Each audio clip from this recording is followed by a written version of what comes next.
The key to handling conflict is not what you say, it is what you observe. In today's episode, I'm going to teach you exactly what I teach every single one of my legal clients. So if you've ever wondered, what's it like to be a legal client of Jefferson? Well, today is your chance to do that. Today's the lucky day. We're going to dive into how do you handle high-stress conflict situations and operate at a different level that you did not know was possible. This is the Jefferson Fisher Podcast, where we talk about communication, and I make a promise to you that if you subscribe to this podcast, if you listen to these episodes, I'm going to make you a better communicator. I'm going to ask wherever you are listening that you find the button that says subscribe and click it. It is going to take zero time, but it means a great deal to me and my family, and it tells the platforms that what you're listening to is good quality content, and that is my promise to always deliver that. Thank you very much. Today's episode is sponsored by Cozy Earth. Cozy Earth is a product that I love and have come to love for a very long time because they are, in my world, in my view, the leading brand when it comes to any bamboo products, from bath sheets to towels to bedding to clothes. It is cool, it is light, it is comfortable. They're called Cozy Earth for a reason. My family and I, big, major Cozy Earth fans. So if you're like me and like wearing sweatpants and hoodies and big, nice towels after you get out of the shower or bathtub. I haven't taken a bath in a very long time, but maybe you're somebody who listens and you go, you know what, I'm a bath person or a shower person, whichever one it is. Cozy Earth is what's up, I promise you. Go to cozyearth.com/Jefferson. Use the code Jefferson for 40% off. That's cozyearth.com/Jefferson. Get the code Jefferson for 40% off. All right, now let's keep going. When we talk about difficult, high stress conflict, I'm talking about not just a little bitty everyday arguments. I'm talking about something that's on your plate that's coming up right now, and you go, Jefferson, I don't know how to handle this. I don't know what to do. I'm afraid I'm going to shut down. I'm afraid I'm going to get nervous. I'm going to tell you exactly what I tell every single one of my clients. You ready? Number one, it is not what you say. It is not anything to do with your mouth. It has everything to do with your nervous system. And the key here is, instead of absorbing, you're observing. I'm going to say it again. Instead of absorbing, you're observing. If you want to handle conflict at a different level of consciousness that you did not know you could handle it, it is going to be the key of not absorbing what they say, but observing what they say. All right, say it with me. Say it with me wherever you are. It's not absorbing, it's observing. All right? What does that mean? I want you to think, this is just coming to me right now. I want you to think you're in the grocery store and you have your cart with you and you're going through, and you, or maybe you're somebody who likes a bag, you know, you have I'm all for environmentally friendly stuff too, though it's hard here in Texas. And you have your cart and you just start putting things on the shelf, or grabbing things off the shelf and putting it in your basket that you don't even want. Right? You don't even want. Things just start to come in. You're like, yeah, you know what? I'm going to take their belittling opinion of me. I'm going to put it in my cart. You know what? I'm going to take their side eye, put it in my cart. I'm going to take that disrespectful tone and put that in my cart. And you just keep going all the way through, aisle by aisle. And then you go to checkout, which is actually a very good word for this. Yeah, you mentally check out. And you know what checks in? Your nervous system, your emotions. And they just flood you in that moment. And in that point in time, you have absorbed, you have taken on so many things that there's nothing left for you. You're not observing, you're not seeing what's happening, you're just in it. You're just in it, and you are helpless to it. It is no longer you who controls the emotions. The emotions are now controlling you, and there's no telling what you're going to say. Nobody can guess what's going to come out of your mouth or what's going to happen because you're not there. You are checked out. So when I tell my clients, hey, when you're in the chair and the other attorney is asking you questions, there's going to be a time where all of a sudden you're tempted to go in it, to go down the spiral and look inside and look at yourself and feel emotions and get heated because you're going to start taking things personally. You're going to start absorbing what they're saying. No. If you want to handle this the right way, the proper way in conflict, you have to start observing. What does that mean? That means you're going to approach the conversation at a different level of consciousness that you have before. That means instead of going, how could he say that to me? Oh my gosh, and you start holding your breath and you start getting flustered and you get nervous or maybe you tear up, it's because you're not seeing it as, I wonder why he's asking me this. I wonder why she's saying that. I wonder where they're going with this. Look for the intent behind the words. The intent behind the words. When you are observing what's happening, in some sense being an attached observer. I've said this before, where it's like you are sitting in a movie theater with your popcorn and you're watching the conversation take place. And that puts you in a different perspective of looking at the person who's talking to you and thinking, I wonder why that character is saying this. I wonder what the plot is. I wonder what the narrative is. I wonder what scene is coming up next. And you see how when you look at it that way, you have full control. You're now the director, the producer, the screenwriter of exactly what happens next. And then it's just action. And you're able to be in the state of mind of, hey, I'm observing the conversation. And from there, that gives you a chance to let your body regulate because you're not in it. You are seeing it. You're seeing the conversation. Number two, what I teach every one of my clients is something that's at the forefront of my book. The next conversation, argue less, talk more. And rule number one, when I say it with control, and that is let your breath be the first word that you say. I've been talking a little fast here in this podcast, which is unlike me. I think I'll tell you why. I drank too much coffee this morning, too much coffee, admittedly. Usually I talk pretty slow, all right? Can you hear how just the way I'm talking now and how I'm slowing down just a little bit might, in a micro percentage, also slow you down a little bit. Maybe, the neural activity in your brain is starting to slow down just a little bit. Maybe you feel a little bit more relaxed at me speaking a little more slowly. When I put breath before my words, it is making sure that I am regulating myself. And even more importantly, I am showing you that I am regulated, that I am in control. And what I'm about to say, I've chosen those words. It makes a very big difference. So when I teach my clients, hey, don't get wrapped up. Don't try and step on somebody's question. Don't try to interrupt them. Let them get it out. And then you observe the question, observe the interaction, take a breath, and then choose what you want to say. You are in complete control of the pace of any conversation. Nobody can make you say anything you don't want to say, and nobody can make you say it at a time you don't want to say it. That choice is yours. That choice is yours.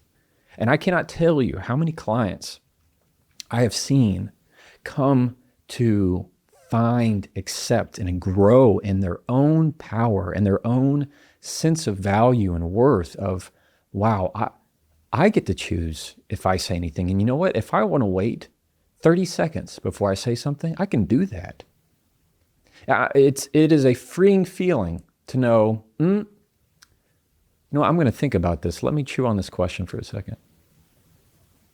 Just that alone.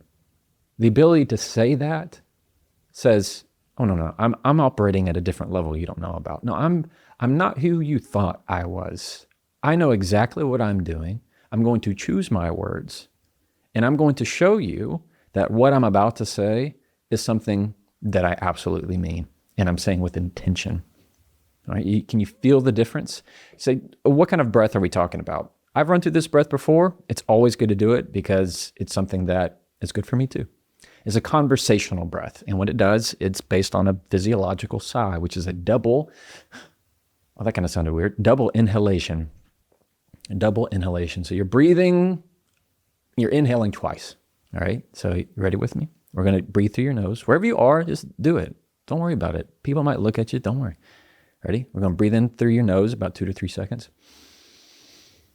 One more at the top. And then let out through your nose. My guess is you're starting to come down a little bit. Maybe your shoulders relaxed a little bit. It's the feeling that mimics a sigh. When you use that kind of breath, and I promise you, you continue to do it while I'm talking right now, you'll see that you get really good at it. You can do it anytime. The most crucial part for me is when I teach my clients to do it is before they answer the question. Just take 2 seconds or 1 second. What we like to say here in the South is just say 1 Mississippi. In other words, in your head, you're going to go, Mississippi. Like, well, you can use your own name if you have a long name. Just whatever it is, it's to get you in the mindset of taking a beat, a moment. Take that breath and choose what you want to say. It is always going to be better. Now, before we keep going, I want to take a second to tell you about Fabric by Gerber Life. You know what gives me a lot of peace of mind? It's knowing that if something was ever going to happen to me or my family, and I have 2 kids, my son is 7, my daughter is 5, that they're going to be taken care of in a world that's scary, honestly. And I travel a lot and I do a lot of things, and that's what life insurance is really for. It's to making sure that the people and your loved ones in your life and that depend on you also have a peace of mind. And it's hard to think about. Sometimes it's weird to think about, but it really is something important. Fabric by Gerber Life is a term life insurance you can get done today. It's made for busy parents like you, like me, all online and on your schedule, right from your couch, actually. You can be covered in under 10 minutes with no health exam required whatsoever. So if you're young and healthy, now's the time to lock in rates. Even if you have coverage through work, it might not be enough. So you want to make sure that gets taken care of, and it may not follow you if you leave your job. Fabric makes it simple, flexible, high-quality policies that fit your family and your budget, like $1 million in coverage for less than $1 a day. And they've partnered with Gerber Life, which is trusted by millions of families for over 50 years. Join the thousands of parents who trust Fabric to help protect their family. You can apply today in just minutes at meetfabric.com/Jefferson. That's meetfabric.com/Jefferson. Policies issued by Western Southern Life Assurance Company, not available in certain states. Prices subject to underwriting and health questions. And now, back to the episode. And number 3, the third thing that I teach every single one of my clients is to use less words. Say less. Now, in the legal context, if my witness starts to give a very long answer, you know what happens? Why did I say it like that? Happens? What happens is I guarantee them that the opposing attorney is now going to slice up that long answer they just gave and turn that into 5 more questions, 10 more questions. The shorter the answer, the stronger, more clear it is every single time. If I give you an answer that is short and concise, you can do nothing with it. You can do nothing with it. Hear the difference. So I might have a client who I've trained and we practice a lot. And when she might take a breath and answer a question and go, no. And that's it. That's the only answer. What can the other attorney do? Nothing. They can't do anything with it. They can only go to their next question. But I've also had it, despite my training and teaching, where somebody goes, I'm not sure, that it was just such a hectic day. And, I forgot to go pick up the eggs and my dog was sick and, it just, peanut butter messes up his system. And I just find that, and I'm going, oh my gosh, what is happening? So that happens. That happens because people are human, right? So we have to take a break. And I go, what are we doing? Come on, get back in it with me. So you see the difference. And if somebody's giving a very long answer, some practical things happen. One is the witness is giving more information than is needed, right? Unnecessary information, which means the other person, and let's put this in everyday application. Everyday people are going to get confused as to what the answer is. They're going to fill in their own assumptions of why you're not answering it directly. They're going to hear that there's just more words, which just automatically leads to the possibility of more confusion and more miscommunication. We don't want that. We want short, concise. So I like to say it when I teach, is that if I ask you, do you have the time? Do you know what time it is? That means I'm going to ask you to stop and ask that question in your mind. Do I know what time it is? What am I asking? Do you know what time it is? And if you give me the time, it's 8:03. That's the wrong answer. That's the wrong answer. If I say, do you know the time? The answer is yes, I do. It's that detailed. It is that detailed because in my world, it has to be that detailed. You have to be. In an everyday conversation, those high stake, high emotions, just when everything is on the table, everything's on the line, every little word of clarity matters a great deal. And I have to make sure that you're prepared. So when you condense your words into something that is very short, very concise, the longer of an answer you give, the more opportunity there is for miscommunication, more opportunity there is for somebody to take your answer and twist it. Here's an example. Have you ever been in a text argument with somebody? I have. I know you have. And they just sent you something and you're like, oh, really? And you just start texting on your phone, just going after it. And you write a paragraph. I'm talking, you hit them so good and it's perfect. And this is exactly how I feel. And you send it, and they send a text that doesn't even address anything that you said at all. Or maybe they addressed one part that they could defend and like, but they ignored all the rest. Is that same principle? You're giving someone way too much to take and to twist. So if you want to handle high conflict, like I teach every one of my clients, you have to keep your answers as short as possible. Answer their question and only their question. All right? Okay. Hey, look, you're ready. You're ready. I know we maybe we're going to need to talk about this. Let's go grab some coffee. Make sure you get some snacks. Feel good. We're about to go into this deposition room together and you're going to do awesome. I promise. What did we talk about today? When it comes to high stakes conversation, number one, observe, don't absorb.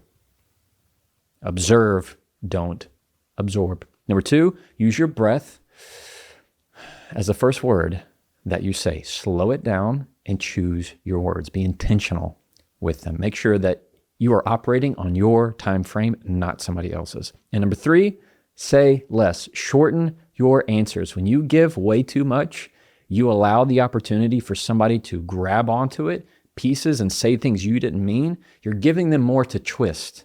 You're giving them more to twist. It's like giving somebody a long piece of rope. They're able to put a bunch of knots in it. But if you just give them a little bit of rope, maybe it's not even enough to do to tie their shoe with, right? It's a big difference. You want to make sure that you're very short and concise. Man, my examples today are all over the place. We talked about the grocery store. We talked about shoelaces. Man, what a day. What an episode. I am always proud of you, and I hope you use your words for good and for light wherever you are. As always, you can try that and follow me.